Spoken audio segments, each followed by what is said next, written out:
Delivering its final judgment October 15th, the Caribbean Court of Justice, or CCJ, upheld the dismissal of the judicial review application against the Comptroller of Customs.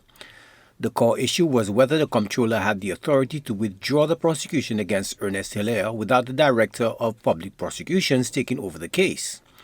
The CCJ ruled on two major grounds for throwing out Mr. Alan Chastanet's appeal. First, the court found there was insufficient evidence to prove the DPP had ever formally taken over the case.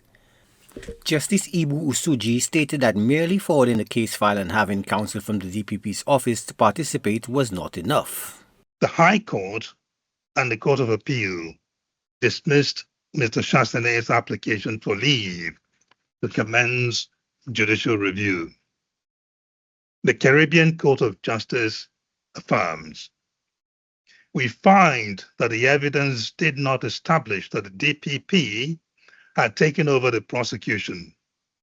The mere forwarding of the case file to the DPP and the subsequent participation of counsel from the DPP's office in the proceedings were insufficient to establish that the DPP had taken over the prosecution.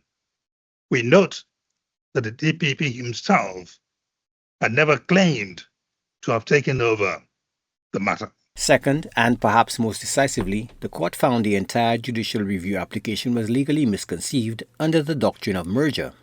The justice explained that the Comptroller's administrative decision to withdraw merged into the magistrate's judicial decision to grant leave for the withdrawal. The ruling makes it clear that once the magistrate issued an order, that became the only decision that could be legally challenged. We further hold that pursuant to Section 73, subsection 4 of the Constitution, only the DPP has exclusive authority to withdraw or discontinue criminal proceedings on his own.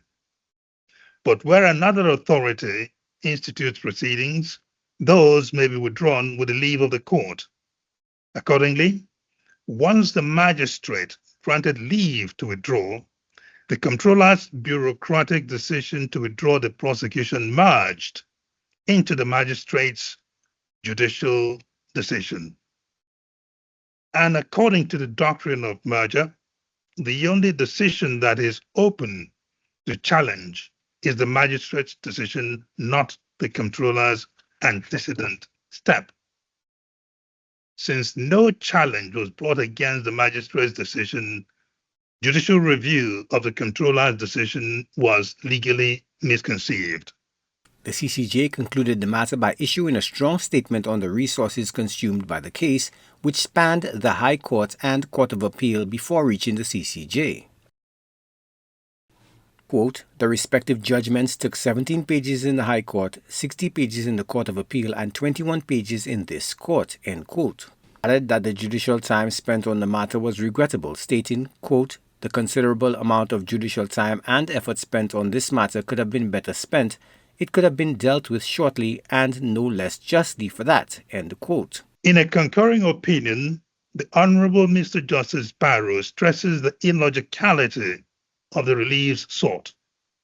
The appellant's case, he observes, rests on the premise that the DPP had taken over the prosecution, yet the appellant sought orders to quash the Comptroller's decision and to compel the Comptroller to reinstate the charges. If the Comptroller lacked authority to withdraw, he equally lacked authority to reinstate. Mr. Justice Barrow cautioned against unnecessary consumption of judicial resources. For foregoing reasons, the appeal is dismissed with no order as to costs. Thank you.